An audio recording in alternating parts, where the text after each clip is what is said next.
고통하는 때라는 제목으로 말씀 나눌 때 주님께서 큰 은혜 줄 줄 믿습니다.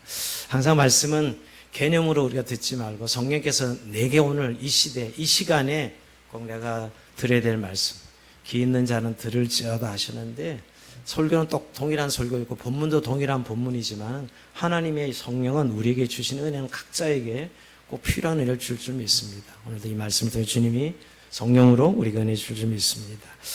자, 우리는 지금 이 디모데후서의 주제가 복음과 함께 고난을 받으라 매주마다 다시 확인하고 있습니다. 말씀의 마지막 죽음을 직감한 바울이 디모데에게 다음 세대의 믿음의 유산을 물려주면서 바톤 터치를 하면서 복음과 함께 고난을 받으라.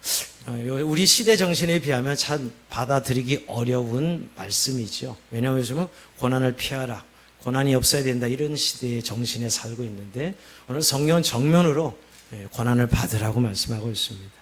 근데 중요하죠. 복음과 함께 고난을 받으라라는 것이었어요. 자, 근데 왜 우리는 복음과 함께 고난을 받아야 될까? 왜 우리에게 고난이 이렇게 따를 수밖에 없을까? 이것은 말세이기 때문이에요. 말세에 고통하는 때가 이른다. 자, 1절 같이 한번 읽어봅시다. 시작. 너는 그것을 알라. 말세에 고통하는 때가 이르러. 오늘 특별히 말세에 고통하는 때다, 이렇게 말씀하고 있습니다. 자, 우선 말세가 뭘까요? 말세에 그러면 여러분 아직도 너무 불건전한 종말론의 영향을 받아서 아직 굉장히 이미지가 부정적인 분들이 많습니다. 맨날 예수쟁이들 말세래, 이런 식의 부정적인, 이미 너무 익숙해져 있는 말세라는 단어인데, 사실 말세는 근본적으로 예수님 오시기 직전이죠. 사실 예수님이 다시 오실 때가 말세입니다. 예수님 다시 오실 때가 말세인데, 근데 정확하게 이야기하면 사도행전 2장의 관점에 보면 구약의 선지자 요엘의 예언이 이루어진 때, 요엘 선지자가 성령이 부어지신다, 성령이 임한다 그러죠. 근데 언제 성령이 임하였어요? 예수님께서 죽으시고 부활하신 다음에 승천하시고 10일 만에 오순절 성령 강림절에 성령이 임합니다. 정말 불같은 성령이 임하죠. 그때가 종말의 때라고 말씀하고 있어요. 자, 여기서 종말 그러면 즉 예수님이 오실 때 하나님의 나라를 선포했죠. 그리고 예수님 십자가에 죽으시고 부활하시고 바로 그 시대에 성령이 임하여서 우리의 구원이 성취되었어요. 그런데 아직 예수님은 다시 오시지 않았어요. 그러니까 이미 주님의 나라는 도래했지만 아직 완성되지는 않은 것이죠. 그러니까 저 정확하게 말씀하면 이미 하나님 나라는 왔지만 아직 완성되지 않은 하나님 나라가 오지 않은 이때, 이미야 아직 사이가 말세예요. 정확한. 그러니까 우리가 2000년 전부터 말씀이 시작됐어요. 성령이 이 땅에 임하고부터 언제까지요? 예수님 다시 오실 때가 말세입니다. 그러니까 우리가 기본적인 근본적인 나는 예수님 오시기 직전을 말세라고 말할 수 있지만, 성경적 의미의 말세는 예수님이 오신 때부터 지금 벌써 2000년이 된 거죠. 그래서 오늘은 이렇게 말합니다. 말세 지말이다, 말세 중에 끝부분이다, 이렇게 표현하는 거예요. 말세 지말, 말세 지말 하는 이유가 이미 2000년부터 말씀이 시작됐거든요. 그러니까 이미 아직 사이에 이 시대, 성령 시대고 교회 시대죠. 근데 여러분, 이 말세의 특징은 뭘까요? 성경적으로 말세의 특징은 예수님이 오셨고 고난받으시고 십자가에 죽으셨고 그다음에 부활하시고 승천하셔서 성령이 오시는 것, 그리고 성령 오시고부터 교회가 아주 하나님의 말씀을 따라 이 복음을 전파하는 이 시대. 우리가 성경의 관점으로 말세는 이런 특징이에요. 예수님이 오셨고 주님이 승천하신 다음에 성령이 교회에 부어졌고 그 교회들이 복음을 땅끝까지 전하는 이 시대, 선교의 시대. 그래서 성령의 시대면 선교의 시대입니다. 제가 이렇게 말하는 건 여러분 본성적인 느낌으로는 잘 안 올 거거나, 성경이 말하는 말세의 개념이 구조가 있어요. 성경이 계속 지속적으로 말하고 있는 거죠. 그래서 결국은 교회가 세고 복음이 전해집니다. 그러나 아직 이미 하나님 나라는 도래했지만 아직 완성되지 않아서 하나님 나라는, 그래서 아직 이 땅의 주인 행세하는 것들은 마귀라고요. 공중건세점은 마귀라. 그래서 교회가 성령의 능력을 받아서 복음을 전할 때 마귀의 세력과 어쩔 수 없이 싸우게 돼 있어. 그게 우리가 영적 전쟁이라고 말하죠. 그래서 성도들의 삶이 영적 전쟁을 치르고 있다라는 이유가 바로 그 때문이에요. 너무 개인적 관점 인생을 보지 마시고, 또 우리가 흔히 철학적, 문학적 이런 개념의 세계관에서는 별로 이런 것을 말하지 않아요. 오늘 성경은 너무나 분명히 말씀하고 있기 때문이지요. 그래서 결국 복음이 전해지면 늘 그냥 사람들이 예수 믿겠다고 교회가 막 세워지면 박수 쳐주고 그래요? 아니죠. 교회가 세워지면 많은 핍박이 있고 고난이 있고 순교의 피를 흘리고 여러분, 이런 역사들이 2000년 내내 교회사 속에 있었다고요. 그러니까 교회가 세워지고 예수 믿는 사람이 주께로 돌아오는 이런 역사를 사단이 계속 공격하고 막고 있죠, 여러분. 근데 교회는 계속 주님 명령대로 순종해가는 이런 시대. 이게 사실 말세의 가장 뚜렷한 증거예요. 그러니까 복음 전도가 일어나는 때까지 말세의 증거예요. 그리고 늘 이 고난과 핍박이 있을 수밖에 없는. 여러분, 대결이잖아요. 영적 대결. 세력 대결이죠, 결국. 이 세상. 주님이 다시 오실 때 완성되고 마귀가 무저갱수에 들어가는 그날, 이제 완성되는 날까지는 어쩔 수 없는 이 전쟁은 말이에요. 이게 사실 말세의 가장 두드러진 특징이다. 그러니까 여러분, 교회가 아무 일도 없고 편안하고 조용하다? 이건 말도 안 되는 이야기입니다. 죽은 교회겠죠, 여러분. 성도의 삶이 그냥 나는 편안하고 넉넉하고 재미있고 이런 세상에 말하는 그런 행복을 말한다면 그건 성도가 아닙니다, 사실은.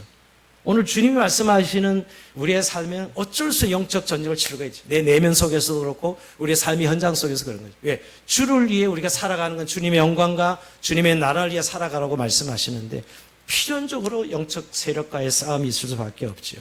근데 예수님 말세의 징조를 이미 마태복음 24장에 쫙 우리가 잘 알고 있습니다. 근데 그건 자연재해도 있어요. 그죠? 자연재해도 있고 전쟁도 있고 기근도 있고, 그러나 가장 두드러진 특징은 이 영적 전쟁 속에 교회가 복음이 전해진, 복음이 증거된 그런 시대지요. 근데 결국은 오늘 왜 말세에 고통하는 때가 말세라고 이야기했는가? 왜 말세는 고통하는 때일까? 오늘 본문은 2절에 이렇게 이야기하고 있습니다. 자, 2절 같이 한번 읽어봅시다. 시작.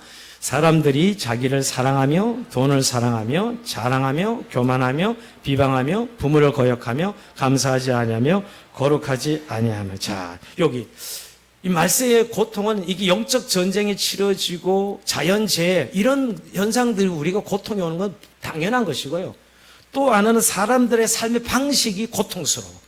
사람들의 삶의 방식 때문에 고통스러운 거예요. 사실 자연재해는 어차피 객관적인 일이니까. 근데 우리가 피부로 느끼는 고통은 이 사람들의 삶의 양식입니다. 사람들의 삶의 양태와 자세가 고통을 불러오고 있다. 이 말세의 이 19가지, 오늘 여기 이제 오늘 2절부터 시작해가지고 4절까지인데 2절, 3절, 4절이 19가지의 삶의 형태가 나와요. 여러분, 처음에 사람들이 자기를 사랑하고 돈을 사랑하고 자랑하며 교만하며 비방하며 이렇게 19가지가 나와요. 너무 길어. 이거 한 가지 한 가지 오늘 사실 다 강의해야 되는데 따지고 보면 이 19가지가 이런 삶의 사람들의 자세 때문에 고통은 필연적이라는 거예요. 이 말세가 말이에요. 그것 때문에 사람들에게 고통을 불러온다는 것이. 오늘 여기 우선 제가 3가지를 연결해 볼 수 있어요. 19가지 중에 자기를 사랑하며 돈을 사랑하며 쾌락 사랑하기를 하나님보다 더 사랑해. 우리 몇 절이죠? 4절에 보면 쾌락 사랑하기를 하나님 사랑보다 더해. 여기서 이제 고통이 뭐냐면 하나님이 사랑이시고 인간은 하나님을 사랑하고 이웃을 사랑하도록 지음을 받았어요.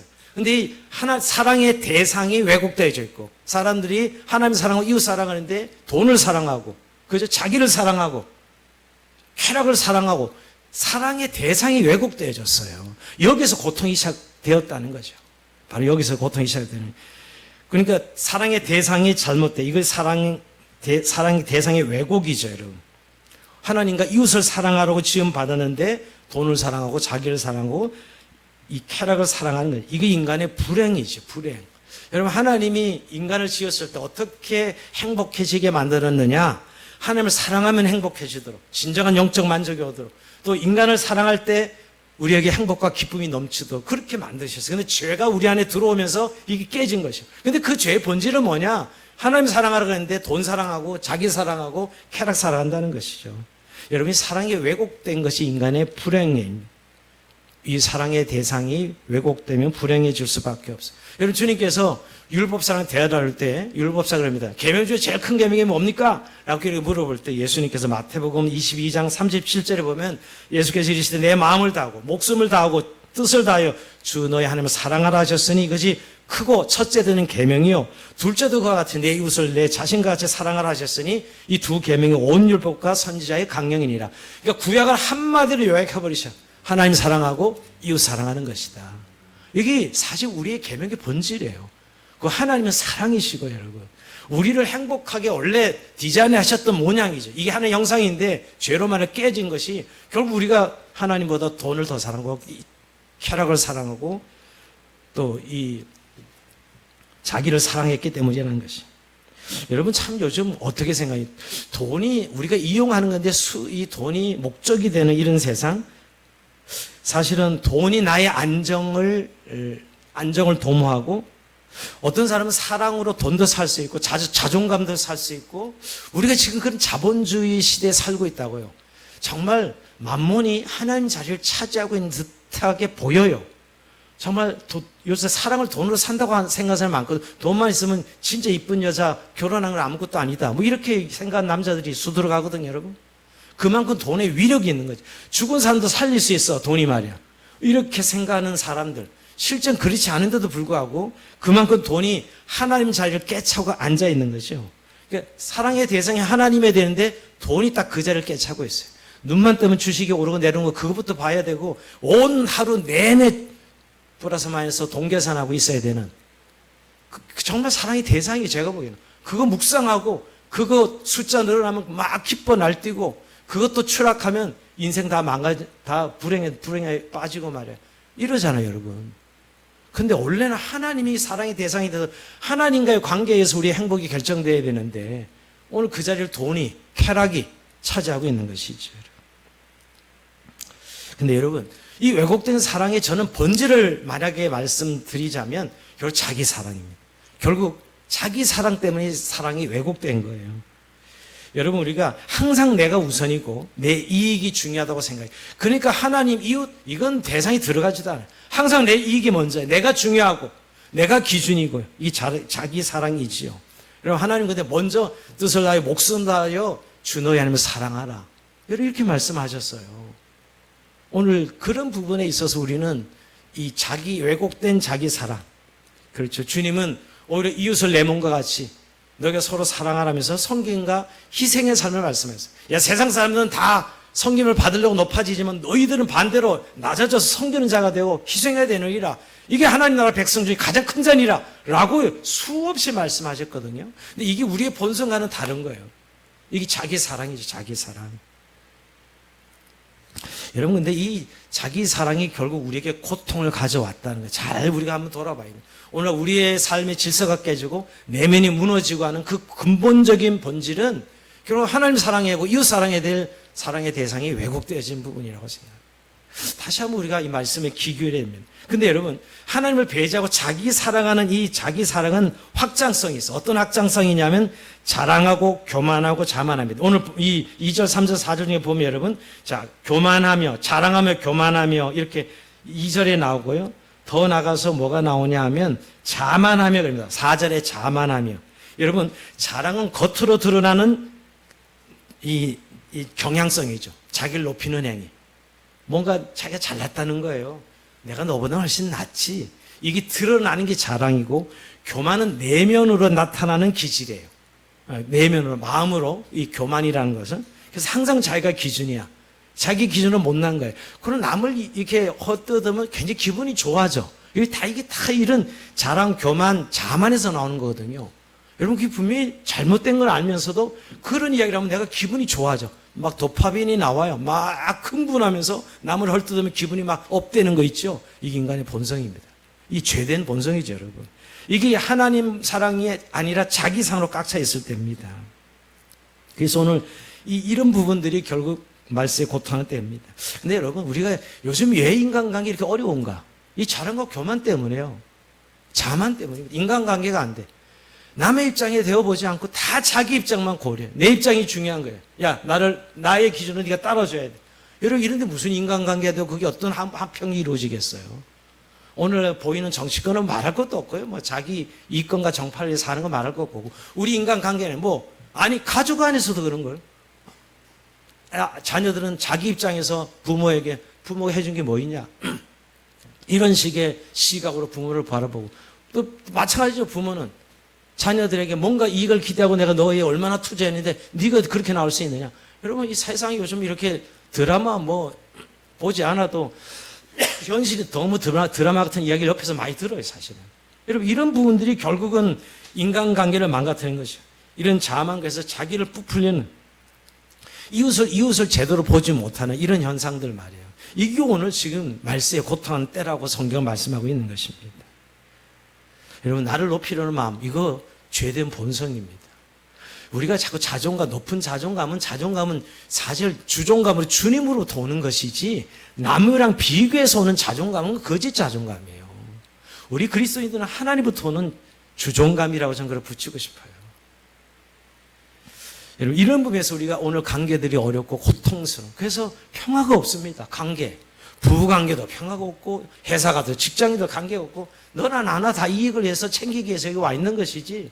여러분, 이러면서 사회가, 정치하는 사람 마찬가지죠. 여러분, 한 나라, 같은 나라를 섬기는데, 이 여당이 섬기는 나라랑 야당이 섬기는 나라가 전혀 다른 나라예요. 제가 보면. 완전 다른 나라이죠. 도대체 어느 나라 백성인지 어쩔 때는 헷갈릴 정도예요. 야, 이렇게 공통 집합이 없는데 무슨 정치를 할 수 있을까? 또 이 백성들도 지금 중도가 다 사라져가지고 다 양쪽으로 나뉘어지는 거예요. 참 답답한 생각을 늘 해보게 됩니다. 여러분, 이런 의미에서 이 관계에서 우리가 자랑, 교만, 자만, 이것이 오늘 이런 인간관계를 만들어내요. 그러면서 이것은 다음에 것들로 이어지는데, 자, 비방하며 그랬어요. 비방하며. 교만, 비방하며. 다른 사람 하찮게 하는 게 비방해 하는 것입니다. 그리고 잘못이 드러나면 지나치게 비난해. 그리고 부정해버리죠, 여러분. 이런 게 비방입니다. 비방은 정치권의 일상이고요. 우리 일반 사람들도 요즘 보면은 그 사람의 단점부터 이야기 시작해요. 안 된 것부터 이야기해요. 왜 좋은 점도 많고 그 사람이 한 것이 얼마나 좋은 것이 많은데 왜 그건 이야기 안 하고 우선 안 된 것부터, 못하는 것부터. 이게 이 죄된 본성이죠. 그러면서 상대방이 부정되어지는. 그래서 그 사람한테 이 사람은 아직 무슨 투명인간처럼 인간 취급도 되지 않는 그런 상태를 우리가 경험하게 됩니다. 참 무서운 세상을 살아가고 있어요. 오늘 부모를 거역하며 그랬잖아요. 부모와 자녀 관계. 여러분, 정말 부부 간에 아름다운 사랑의 교제를 나누고, 부모 자녀 관계도 부모는 자녀를 정말 높게 여기지 말고, 또 정말 자녀들은 부모를 존경하고, 이런 가정, 이런 관계가 주님이 원하는 가정인데 가정이 무너지고 있다. 여러분, 지금 우리 사회에서 지금 가정이 암만 어려워도 지금 사람들 돈만 있으면 살아남을 수 있어. 이 지독한 잘못된 생각. 그러면서 가정을 막 깨도 문제가 안 된다고 생각해요. 아니요. 그런 말 하면 안 돼요. 그 부부가 깨지면서 영원히 상처가 되고 회복이 안 되는 걸. 그런데도 남 돈만 있으면 살지, 연금만 있으면 살지. 천만에요. 연금이 있어 혼자 외롭게 사는 게 무엇이 삶이 좋다고. 우리가 이런 부부 관계들 보면서 해야 되지 말아야 되는 하지 말아야 되거든요. 오늘 이 말이 부모를 거역하고 이런 내용이 다 그런 내용입니다, 사실. 참 저는 요즘 가정을 정말 잘 세워야 됩니다. 우리 그리스도인들이 정말 가정이 하나님 나라가 돼야 됩니다. 여러분, 하나님 나라가 돼야 된다는 말은 종교적이 돼야 된다는 말이 아닙니다. 참 사람들은 너무 종교적인 그런 개념에, 그것이 하나님을 믿는다 그러면 하나님의 뜻은 평화잖아요. 그죠? 가정 부부간에 평화가 이루어져야 되는데 좀 내가 신경질 하나는 있어도 그대로 그 하를 상대방이 전가하지 않고 좀 생각해보고 말이에요. 그리고 상대방 입장에서 생각해보고. 여러분, 가정도 하나의 사회인데 우리 사회가 지금 가정이 무너지면 다 무너지는 거죠. 저는 이번에 프랑스 올림픽 보면서 프랑스 올림픽이 트랜스젠더를 하나 이즘으로 세우고 완전히 이걸 정상화시키는 그런 모습이에요. 의도적이라고 생각해요, 저는. 유럽이 그러긴 하지만 여러분, 이 트랜스젠더 문제를 이제 아예 현실로 그냥 딱 등장시켜서 사람들 시각 속에 당연한 걸로 받아들이도록 만드는 것이죠. 근데 여러분, 그게 무너지면 결국 관계는 다 무너지는 거예요. 여러분, 남녀 성이 이제 헷갈리기 시작하는데 이런 사람 많다는 거예요. 육체는 남자인데 자기가 생각하는 마음의 성은 여자야. 그럼 여자라는 거예요. 분명히 육체는 남자인데. 이런 세상을 우리가 살아가고 있어요, 지금. 근데 결국 그런 부분들이 결국 가정에서 시작돼요. 가정에서 무너지는 것이죠. 감사가 사라지고, 감사하지 아니하며 거룩하지 아니하며, 여러분, 그러면 무정하며, 이게 다 그런 거예요. 말세의 특징이에요. 무정하다는 말, 기본적인 사랑도 없는, 인간에 대한 기본적 예의도 없어. 기본적 관계는 해. 적어도 사람 보면 인사도 하고, 이게 기본적 관계잖아요. 아는 체 하지 않습니다. 요즘 말로 네가 나랑 무슨 관계가 있어 쌩 까는 거죠, 여러분. 이런 식의 세상이 지금 오늘 이 말세예요. 근데 저는 이 본문을 묵상하면서 와, 주님, 정말 이 말씀대로군요, 지금. 우리가 왜 이렇게 고통스러운지, 이렇게 잘 사는데, 30년 전에 비교하면 정말 저는 맨날 깜짝 놀라는 게 30년 어린 시절에 생각하면 지금 몇백 배 잘 살고 있는데 왜 이렇게 고통스러워요, 하나님? 왜 이렇게 고통스럽죠? 오늘 이겁니다. 무정하며. 자기와 관계가 없으면 다 아무런 예의도 갖추지 않습니다. 그리고 딴 사람이 잘못하면 그 잘못을 회개해야 되죠. 그러나 용서하고 또 받아주고 이래야 되죠. 한번 잘못한 게 낙인 찍히면 그 사람 영원한 죄인이야. 다시는 복귀될 수 없게 만들어버려. 한번 죄 졌으면 그 사람 낙인을 찍으면 끝까지 그냥 그걸로 끝을 내버리는 이 대한민국, 오늘 이 세상을 보게 됩니다. 이게 바로 오늘 이 말세에 고통한 이유죠. 모함하는 거. 모함은 마귀가 하는 일입니다. 뒤에서 험담하고 헐뜯는 것이죠. 근데 이런 것들이 다 사실 교만과 연결되는 거예요. 내가 너보다 훨씬 잘났어. 이런 데서 시작합니다. 그래서 참 이런 부분들, 오늘 선한 것을 좋아하지 않는다. 이런 표현들, 선한 걸 좋아하지, 이건 창조의 목적대로 살아가려 하지 않는 것. 선한 것을 좋아하지 않는 뭐 도덕적인 의미를 말하는 것이 아니라 하나님 창조 목적대로. 하나님 우리 인생을 이렇게 목적에 지으셨다. 아무 관심 없어요. 오직 나에게만 관심이 있어. 그러니 생존에 또 쾌락에 관심이 있지, 먹고 사는 게 관심이 있지, 하나님의 소명, 하나님 부르신 그 비싼 배부른 사람이 하는 이야기고 그 종교인들이 하는 이야기야 라고 생각하잖아요. 여러분 인생이 자기의 뜻대로 태어나지 않았으면 누군가 보면 주인이 있어요. 육신은 부모가 주인이고 여러분 그러잖아요. 영적으로 하나님이 주인이라는 사실이 너무나 분명한데도 사람들은 그런 게 어디 있어. 결국 인간이 하나님 자리를 꿰차고 결국은 다 자기가 신의 자리에 꿰차는 거죠. 이게 바로 오늘 우리가 사는 세례가상입니다. 그래서 여러분 우리가 정말 깨어있지 않으면 그냥 이 세상의 흐름에 우리도 막 그냥 실려가는 거예요 사실. 그래서 사실 오늘 이런 부분에 있어서 말세는 고통하는 때이다. 그러니까 예수님 오신 때부터 지금까지 고통하는 때입니다. 그러니까 결국 이것이 결국 하나님이 초점 중심인데 사람이 중심을 자리 잡으면서 그 모든 사랑의 왜곡 때문에 한마디로 저는 19가지를 이제 묶으면 사랑의 왜곡이다. 사랑의 왜곡된 거. 여기서도 시작하는 거예요. 다시 이걸 회복하려면 사랑의 대상을 다시 한번 우리가 분명하게 해야 돼요. 하나님과 이웃을 사랑하는 이 사랑의 대상, 그리고 사랑의 내용이 뭔지, 하나님의 사랑이 뭔지. 우리는 사랑 그러면 하도 드라마에서 에로스 사랑 아니면 사랑이 아닌 거야. 또 우리에게 또 사랑의 내용들을 보면 하나님은 아가페 사랑을 말씀하셨어요. 그러면서 이제 말세의 마지막 특징이 19번째거든요. 5절입니다. 그게 19번째인데 5절 같이 읽어봅니다. 시작. 경건의 모양은 있으나 경건의 능력은 부인하니 이 같은 자들에게 내게 돌아서라. 자, 드디어 이제 결론적인 이 말세의 고통한 때가 언제나 경건의 모양은 있는데 능력은 부인한데. 여러분 말세의 중요한 현상이 결국 아까 사랑의 왜곡이 이 고통이 왔다면 또 말세의 중요한 현상은 신앙의 왜곡이에요.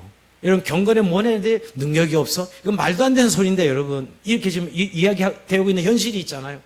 아까 우리가 고통하는 이유가 사랑의 왜곡이라면 신앙의 왜곡이에요. 신앙은 당연히 자기 믿는 바가 삶으로 이어지고 그렇죠? 그 가치가 능력으로 나타나야 되는데 분명히 종교인이야. 믿는다 그래요. 근데 모양새만 있지 능력은 아무것도 없는 사람들. 오늘 이런 사람들이 말세에 있다는 것이죠. 경건의 능력이 없는 세대입니다. 여러분 저는 그런 현상들을 이미 구약에서 하나님 무척 많이 말씀해요. 이사야서 이런 보면 여러분 이사야 1장 15절에 보면 너희가 손을 펼 때 내가 내 눈을 너희에게서 가리고 너희가 많이 기도할지라도 내가 듣지 아니하리니 너희의 손에 피가 가득함이라. 예, 너희가 아무리 그렇게 기도 열심히 내가 안 들어. 너희 손에 피가 가득해. 이런 거죠. 얼마나 종교 열심히 있습니까? 난 너희들 기도 듣기도 싫다. 너희 재물 그렇게 맛있는 거 하는데 난 너희 재물 받지도 않겠다. 왜? 너희 손에 피가 가득하. 이게 바로 경건의 모양은 있지만 능력이 없는 자들이죠. 미가서에도 보면 여러분 여호와께서 천천히 수양이나 만만의 강물 같은 기름을 기뻐하실까? 내 허물을 위한 내 마다들을 내 영혼의 저를 말미암아 내 몸에 열매 들을까? 사람아 주께서 선한 것이 무엇임을 내게 보이시나니 여호와께서 내게 구하시는 것 오직 정의를 행하며 인자를 사랑하며 겸손히 내 하나님과 함께 하는 것이 아니냐. 그렇게 재물 뭐 돈 하나님이 이해한다고 하는데 너희가 공의가 있느냐 사랑이 있느냐 라고 물어보시거든요. 이게 바로 경건의 모양은 충만한데 경례의 능력은 없는 것이죠. 예수님이 제일 이 2000년째 이 사람들 그룹 중에 제일 저주한 그룹이 하나 있죠. 서기관과 바리새인 하있을진저 저주입니다. 이건 구약의 방식의 저주문이죠. 하있을진저 서기관과 바리새인들이요. 장과 대접의 겉은 깨끗이 하되 그 안에는 탐욕과 방탕으로 가득하게 하는 겉은 번지르한 종교인데 너희 안에는 악독이 가득 찬 이런 것들 이게 바로 경건의 모양인데 능력은 없는 것이죠. 우리가 근데 경건은 그저 담배 안 피고 옷을 이쁘게 입고 이게 경건이 아니라 정말 하나님을 사랑하는 삶, 하나님을 섬기는 삶으로 그 삶이 이루어진 것이 경건이죠. 여러분 지난 주일날도 그래서 우리가 반복적으로 우리가 예배라는 형식 중요합니다. 공동체 예배 이렇게 모여서 드리는 예배 중요하지요. 중요하지 않다. 그러나 우리의 삶의 현장에 가서 직장에서 학교에서 가정에서 정말 산 제물로 드려지는 그러니까 워십 예배 우리가 지금 이렇게 이쁘게 드리고 아름답게 드리고 있습니다. 이건 박수 받아 마땅한 칭찬할 만합니다. 그러나 정말 능력은 어디에 가서 나타나는 거예요? 현장에 가서 삶의 일상에서 정직하게 행하고 거짓말하지 않고 사람을 존중히 여기며 하나님을 두려워하며 이렇게 우리가 일을 하고 우리가 삶을 살아내는 그게 경건의 능력이죠. 그게 정말 주님 받으신 제사다라고 말씀하고 있는 것이죠. 이런 부분에 정말 우리가 훈련되어 있는가? 우리가 이제 정말 교회에 오면 처음에 우리가 예수 믿고 하나님 자녀가 된 건 분명하죠. 그러나 그때 이제 걸음마 시작입니다. 이 경건의 이제 모양을 능력으로 행하는 그리스도인의 훈련의 과정을 거치죠.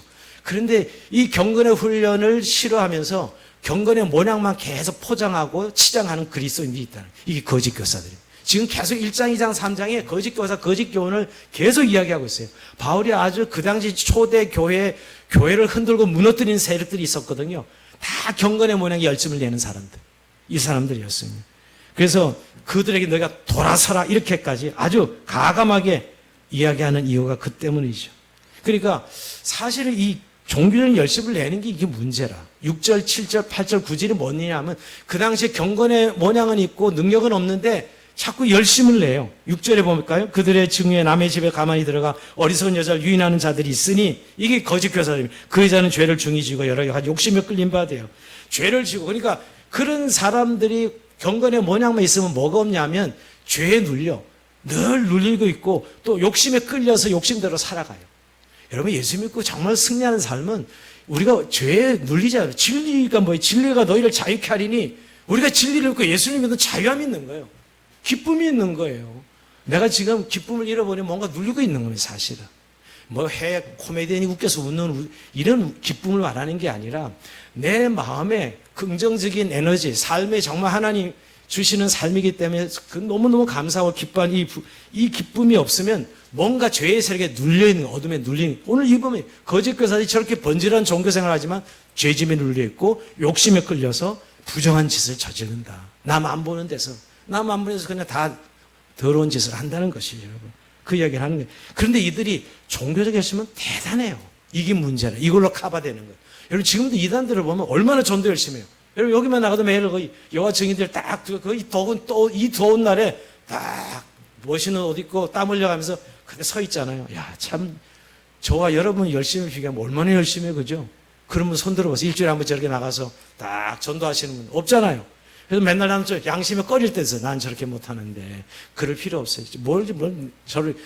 그렇게 종교적 열심을 내는 이유가 뭔가 눌리고 있는 거예요.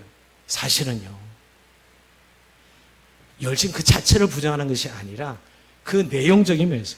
여러분, 그리고 뭐 바치는 거 얼마나 잘합니까? 이단들이. 자기 전 재산 바치고. 여러분 신천지 가면 다 바치고 들어가요. 그러니까 그런 바치는데 얼마나 잘 바쳐요. 야, 대단한 사람들이다. 이런 사람들 오늘 종교적 열심을 내는 자들이죠. 근데 여러분은 예수의 은혜를 받았다는 것은 더 이상 정죄의식에 사로잡히지 않고 더 이상 죄책감에 왜 진리가 너희를 자유케 하니 이 말씀대로 예수의 보혈의 피로는 자유함을 얻었고 이제 그래서 욕심에 끌려 사는 삶이 아니라 진리에 끌려 살아가는 삶을 말씀하고 있는 거예요. 거짓 교사는 그렇지 않다라는 걸 다시 한번 이야기하는 거예요. 그리고 욕심에 끌려가는 사람들, 욕망과 욕심에 끌려 늘 정죄감에 사로잡히는 사람들, 바로 이런 사람들이죠. 근데 정말 그래서 항상 배우나 7절에 보면 끝내 진리에 이룰 수 없느냐. 이 거짓 교사들에서 이야기. 항상 뭐 배우지만 항상 종교적 열심을 내보지만 진리에 이르지 못해요. 그래서 구분해야 돼요. 내가 뭔가 상세하려고 열심을 내는 이 열심은 사실 주를 향한 열심이 아니에요. 자기가 뭘 이렇게 상세하려는 것이죠. 우리는 이미 진리 안에 자유함을 얻고 이제 진리의 법이 나를 강건하니 그 법대로 살아가는 삶이죠. 소명이죠. 부르심이죠, 여러분. 뭐가 눌려서 하는 거예요, 그게요. 어쩔 수 없이 하는 일이 아니라는 것이죠. 하나님 우리를 빚어내시는 과정을 말하는 것이죠. 근데 여러분 거짓 교훈은 좀 알 수가 있어요. 이해관계, 돈이에요. 다 걸려 있습니다. 여러분 이단들은 조금만 사귀어보면 이해관계로 돈이 다 걸리게 돼 있어요. 이 어두운 영들의 역사는 그렇게 공식처럼 되어 있습니다. 근데 우리의 목적은 하나님의 산으로 빚어내는 거예요. 공동체에서 교회에서 최소 하나님의 사람들로 세워지고 빚어내는 거예요. 교회는 왜 있냐? 왜 이렇게 뭐 공사하고 이전하고 뭐 다 모든 게 다 좋아요. 정말 하나님의 사람들 하나님이 행복하게 해주시고 그 사람들을 세우고 하늘의 능력으로 살아가게 하시려 하는 일들이 돼야지, 그것을 눌리는 일로, 그것을 마치 내 종교적 열심으로 뭔가 이걸 해냄으로 내가 뭐 남들보다 뛰어나고 또 우리 교회가 남들 이러는 게 아닙니다. 저는 교만한 교회 가끔 봐요. 마치 좀 다른 교회보다 자기들이 잘하면 그게 마치 어떤 근거가 돼서 교만한 것이에요, 여러분. 신앙의 목적은 우리의 안위가 아니라, 우리의 목적 이해관계가 아니라 하나님을 닮는 성품이에요. 인격적 변화죠. 그래서 오늘 진리에 이르지 못하니, 다음 주에 이제 설교하겠지만 이제 성경을 공부하고 배우는 이유가 정말 하나님의 사람들로 온전케 되는 그런 삶으로 말씀하고 있는 것이죠. 여러분, 오늘 8절에 특히 얌분해가 나오는데요. 구약 성경 이름 안 나와요. 어떤 분이 이거 목사님 암만 찾아도 안 나오네요. 안 나오는 게 맞습니다. 없어요. 모세를 괴롭힌 대적자인 건 분명하는데 애굽의 마술사들이라고 추정됩니다. 그러니까 이 당시에 이게 요나단의 탈굽에 나오는 문헌에는 있어, 이 사람이. 구약 성경에 나오지 않아, 이 사람들이. 근데 바울이 오늘 디모데에게 이 두 사람을 지적하면서 이런 사람들이 바로 거짓 교사다. 구약에 이렇게 모세를 대적한 자들이 있었는데 마술로, 그러니까 모세의 흉내내죠. 모세가 지팡이 던졌을 때 뱀이 되고, 모세가 얼마나 많은 기적을 행했어요? 그걸 흉내낸 애굽의 술사들이에요. 이 두 사람 이름이. 그런데 이런 사람들 때문에 교회가 저는 굉장히 불안해요. 두려워. 왜? 그들이 리더 역할이잖아요. 여러분, 제일 사람이 약한 게 뭐예요? 기적, 능력, 뭐 봤다, 들었다. 그러면 여기에 다 그냥 정신을 잃어버려요. 이게 본성이야. 종교적 본성이라고요. 그러니까 이런 거짓 교사들이 지금 이 짓을 하고 있는 거죠. 종교적 열심으로 사람을 끌어들이는 거예요. 그러니까 그런 사람들 절대 따라가지 말 것이에요. 너는 복음의 진리에 서서 고난 받으라. 이 사람은 고난 안 받는 길을 가거든요. 잘 되는 길, 뭐가 절로 가는 다 되는 길, 이런 길을 자꾸 이야기하고 있습니다. 너는 복음과 함께 고난을 받으면서 이들을 따라가지 말라는 거예요. 그러면서 9절의 결론입니다. 그러나 그들이 더 나가지 못할 것은 저 두 사람이 된 것 같이 그들의 어리석음이 드러날 것이다. 그러나 염려하지 마라. 그들은 결국 드러난다. 종국으로는 결국 잘못된 하나님의 심판으로 드러날 것이라는 거짓 선생이라는 것. 왜? 참이 아니거든요. 하나님을 버린 자들이 그들의 실체가 드러나서 쫓겨나게 되는, 그러니 두려워하지 말라는 거예요. 여러분, 믿음 생활하면서도 의외로 두려움의 감정에 사로잡혀서 정말 진리 안에 자유를 누리면 조금만 고난이 와도 막 두려움의 감정, 불안의 감정으로, 요즘 이렇게 마음의 병들이 많습니까? 사실 믿음으로 살지 않아서 그런 거예요. 우리가 늘 믿음으로 산다는 의미는 하나님과 나와 함께 하시는데 두려워하지 말라는, 사실 두려워하지 아니하는 게 아니고요. 두려움의 감정은 어쩔 수 생기는 거예요. 그런데 나와 하나님 함께 계셔, 이거죠. 내가 너와 함께 하니 두려워하지 말라거든요. 두려움의 감정은 생길 수밖에 없습니다. 인간의 본성 속에. 근데 나와 하나님 함께 하시는 두려움은 상쇄될 수밖에 없는 것이죠. 그러니 그들이 암만 지금 교회 와서 이 짓 저 짓 하고 난리 펴도 디모데야, 두려워하지 말라. 그들은 결국 실체가 드러나 쫓겨날 것이다 라고 말씀하고 있는 것이죠. 이제 다음 주 본문이 이제 이게 대안으로 이제 성경을 어떻게 우리가 배우고 확실한 일에 거하라고 말씀하시는 건데요. 말씀을 마칩니다, 여러분. 여러분, 저와 여러분 지금 말씀입니다. 좀 고통하는 때입니다. 너무 무지갯빛 인생살이, 내가 좀 돈만 좀 벌면 좀 멋있는, 좀 편한 인생? 그런 건 없습니다. 그거 다 속이는 거예요. 말씀은 고통하는 때입니다. 그래서 시대를 분별하고 정말 진리에 이르지 못하는 자들처럼 살지 말고, 경건의 모양에서 능력 없는 자들처럼 살지 말고, 종교의 열심만 내는 자들 그렇게 살지 말고, 복음과 함께 당당히 오늘 하나님의 진리로 인하여서 너희가 제3의 자유함을 누리고 또 그 능력으로 이 세상 속에서 이겨내는 삶을 살아라. 즉 믿음의 선한 싸움을 싸우라는 것이죠. 근데 사실 우리는 참 낙심을 잘해요. 우리가 현상을 딱 볼 때 저도 늘 이 싸움이에요. 너무나 믿음이 분명히 있는데 불구하고 어떤 눈으로 볼 때, 어떤 사건을 경험할 때, 어떤 사람의 이야기를 들을 때 순간적으로 낙심이죠.